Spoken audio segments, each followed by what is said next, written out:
A esta hora de la mañana recibimos en TPA Noticias Matinal a Lucía Galán Bertrán, es pediatra, conocida también por sus libros. Y del libro vamos a hablar, de este que tengo aquí, Los virus no entran por los pies. Lo primero, Lucía, buenos días.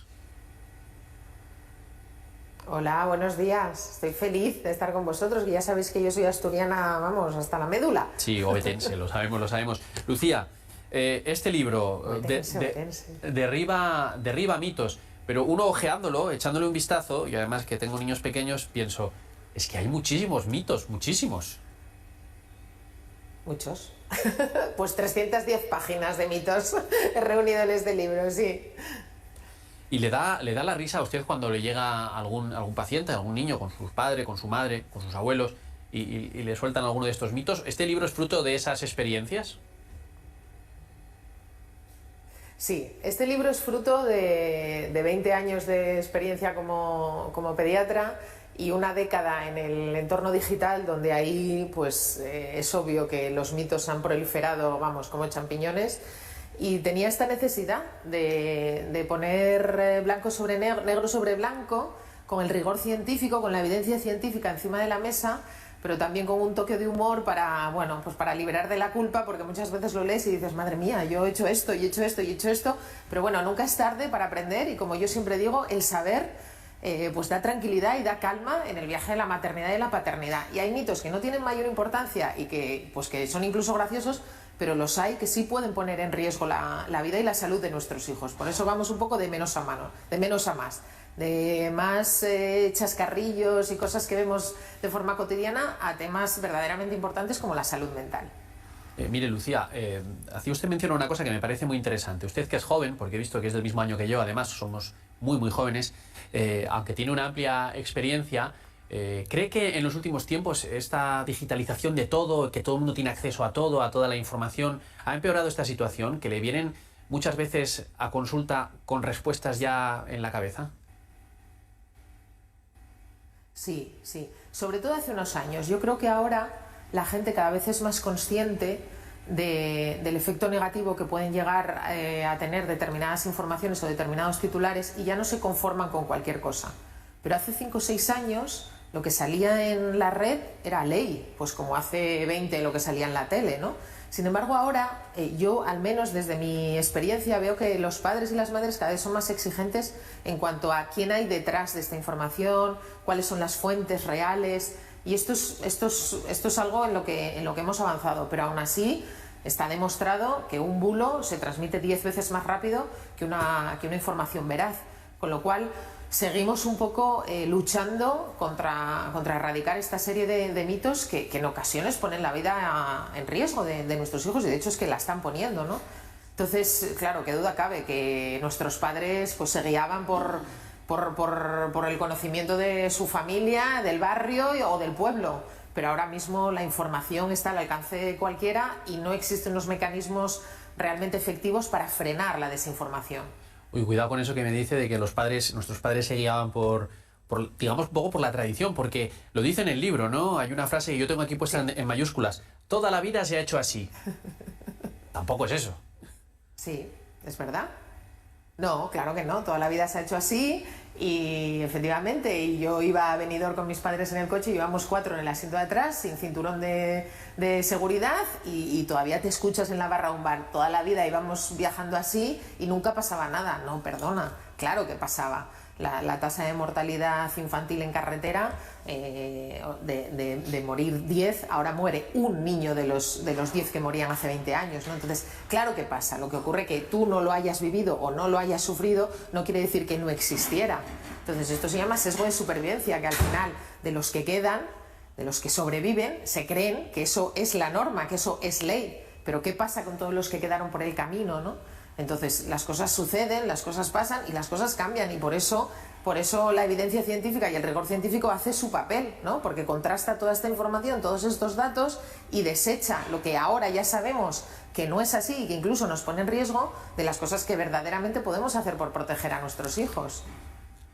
Mire, estoy aquí con el libro y es que ha dicho usted, ha citado el viaje a Benidorm. Dime. El viaje a Benidorm, esas 2 horas de digestión antes de bañarse en los veranos de su juventud, dígame, a sus hijos cuánto tiempo Sí. les mantiene la restricción, si es que se la mantiene. Pues mira, este es uno en el que me tuve que poner un poquito de perfil, porque nuestros padres no iban tan desencaminados con eso de esperarnos 2 horas antes de meternos en la piscina, pero tampoco es como nos lo habían vendido. Realmente el corte de digestión médicamente se llama síndrome de hidrocución y se da sobre todo cuando hay un cambio muy brusco de temperaturas en el exterior y en el agua, o sea, cuando nos bañamos de golpe en piscinas que están muy frías y fuera hace mucho calor, o en ríos, o cuando estamos haciendo deporte y nos zambullimos de golpe, cuando hacemos una inmersión completa y se produce ese contraste, entonces sí que se produce un fenómeno fisiológico que se produce una bradicardia, que claro, que esa bradicardia mantenida lo que puede hacer es que tengamos una sensación de mareo y en último término podamos perder el conocimiento, que al estar en el agua pues puede comprometer nuestra vida, obviamente. Entonces se junta el síndrome de hidrocución que se produce cuando hay estas temperaturas extremas y cuando te zambulles de golpe, con una comida copiosa, que cuando tenemos una gran comida, comemos mucho, pues entonces parte del riego sanguíneo se concentra en el intestino y entonces digamos que se olvida un poco de las partes distales, ¿no? Como puede ser el cerebro. Entonces por eso nos entra sueño, nos entra ganas de descansar, porque tenemos toda la sangre aquí. Entonces si juntamos esta bradicardia que se puede producir si nos sumergimos en agua muy fría, que nos baja de repente la frecuencia cardíaca, y además tenemos toda la sangre en el intestino, podemos sufrir un mareo, que incluso podemos tener náuseas, podemos tener vómitos, y claro, esto si se produce en el agua, pues te puede generar un problema. Entonces, ¿esto cómo lo solucionamos? Pues intentando evitar comidas copiosas justo antes de meternos en el agua. Si el agua está muy fría, pues hacer lo que hacían nuestras abuelas. ¿Cómo entran las abuelas en la playa? ¿Os habéis fijado alguna vez? Que entran así despacito, se mojan los tobillos, se mojan las muñecas, la nuca, la barriguita. Pues así nuestro cuerpo se va acostumbrando a ese cambio de temperatura y no se produce esa bajada en la frecuencia cardíaca y disminuimos el riesgo. O sea que ni una cosa ni otra, pero ahí parte de razón tenían. Bueno, sentido común, al fin y al cabo, ¿no? Sentido común, pero también conocimiento, ¿eh? Porque ya sabes que el sentido común es el menos común de los sentidos y tu sentido común en muchas cosas probablemente difiera con el mío. Entonces, para esto tenemos el método científico, que es una cosa entre medias, entre el sentido común, el saber popular, pero también lo que nos dice la ciencia. No podemos vivir de espaldas a la ciencia. Mire, para repasar alguno de los mitos que se caen, Venga. a mí se me ha caído uno, yo a mis hijos no se lo hago, pero se me ha caído un mito que era cuando uno tenía mal el estómago tomarse un refresco, casi era una fiesta. Sí. O cuando nos mareábamos, que nos ponían ahí la Coca-Cola, le quitaban el gas y nos daban para beber la Coca-Cola, pues no, realmente no. De hecho, cuando hay una gastroenteritis, si consumimos refrescos puede empeorar los síntomas de la diarrea y tener riesgo de deshidratación, y esto lo vemos con bastante frecuencia en los niños, que los padres empiezan a darles bebidas de deportistas que están muy azucaradas y entonces la diarrea empeora, ¿no? Y vienen y dices que no lo entiendo, si es que le encanta el Aquarius y está tomándose latas y latas, y es que todavía va peor, porque se produce un fenómeno que se llama diarrea osmótica, que es que el refresco está tan concentrado en azúcares que entonces nuestro intestino detecta ese aumento de osmolaridad, de concentración, y entonces el poquito agua que nos queda fuera del intestino lo empuja dentro del intestino para intentar diluir ese contenido, con lo cual el niño que tiene diarrea todavía pierde más líquido. Entonces no hay que dar refrescos cuando un niño tiene una gastroenteritis. Lo que hay que hacer es ofrecerle agua y alimentación a poquitos, muy despacito, y si no tolera ni el agua ni la alimentación, entonces tenemos las soluciones de rehidratación oral, que es el suero oral, que se vende en farmacias en distintos formatos. No tenemos que estar haciendo nosotros agua bicarbonatada ni historias, sino que tenemos que comprar los sobrecitos o los botellines y darles despacito para garantizar esa rehidratación de las sales y los azúcares que pierden en una diarrea. Pero hay que huir de los refrescos. El libro es, si me lo permite, muy simpático, porque usted utiliza, yo creo, finamente la ironía para hablar de estos mitos, pero también se pone serio en algunas cosas, y nos ponemos serios ahora con varios temas. El primero, realmente hay gente que rechaza las vacunas. Sí, bueno, a ver, el mito de las vacunas es como el rey de los mitos, ¿no? Lo digo ahí en el libro, es el macho alfa de los mitos, es el cuñadísimo. Por eso le dediqué un capítulo entero, porque hay muchos mitos en torno a las vacunas, que encima hemos visto un repunte ahora, después de la pandemia, de este movimiento, que esto sí que de verdad está poniendo en riesgo la vida de nuestros niños, de hecho la pone. Periódicamente tenemos brotes de sarampión por comunidades antivacunas que han rechazado la vacunación del sarampión, y el sarampión es una enfermedad que puede ser mortal, y de hecho lo es, ¿no? Entonces hace poco ha habido un brote en Reino Unido donde ya han fallecido varios niños. Entonces esto es algo en lo que yo llevo 20 años hablando de este asunto, y por supuesto toda la comunidad científica y todos mis colegas los pediatras, pero aún así periódicamente nos encontramos en consulta, en el día a día, en el terreno, a padres que tienen mitos que es que no tienen ningún sustento científico, ¿no? Yo no vacuno a mis hijos porque las vacunas tienen mercurio. Entonces cuando les explicas, mira, entiendo que puedas tener miedo a que inoculemos una sustancia a tu hijo, pero si el motivo es el mercurio, quiero que sepas que ninguna vacuna en nuestro país, ninguna, tiene mercurio. ¿Ah, no? No. Entonces, cuando tú vas desgranando mito a mito cada una de las motivaciones que les lleva a no vacunar a sus hijos, pues muchas veces logramos hacerles cambiar de opinión. Y esto es muy importante, porque son decisiones que afectan directamente a la salud de sus hijos. Y nadie quiere que a un hijo le pase algo, pero luego las cosas suceden. Y cuando te encuentras con estos padres te dicen, es que ojalá hubiese tenido yo esta información, ¿no?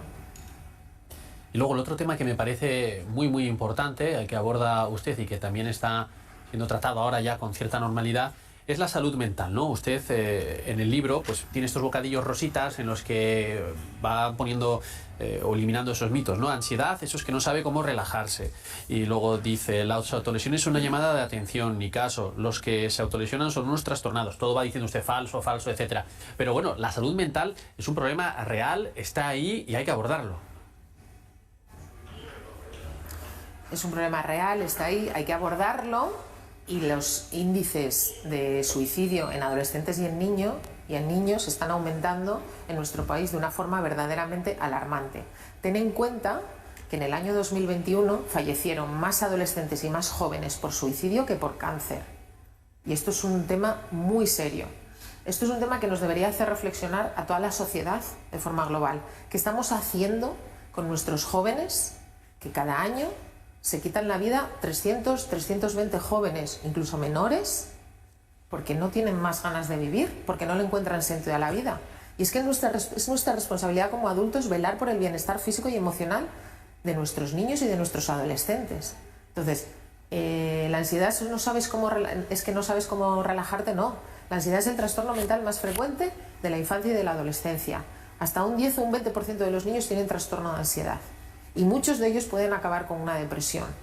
Entonces, normalicemos el hablar de salud mental, eduquemos a los padres también en pensar en salud mental de sus hijos, normalicemos el pedir ayuda. Tenemos una red de profesionales increíbles, especializados en salud mental, psicólogos, psiquiatras, neuropsicólogos, que están dispuestos a ayudar a todas estas familias. Pero si no lo visibilizamos, si no ponemos voz, si no decimos que las autolesiones no es una llamada de atención, las autolesiones es una pedida de ayuda desesperada de un adolescente que está sufriendo mucho y que encuentra de forma instantánea un alivio en el dolor físico de su dolor emocional, pero no es una llamada de atención. De hecho, la inmensa mayoría de ellos esconden las lesiones cuando se las hacen.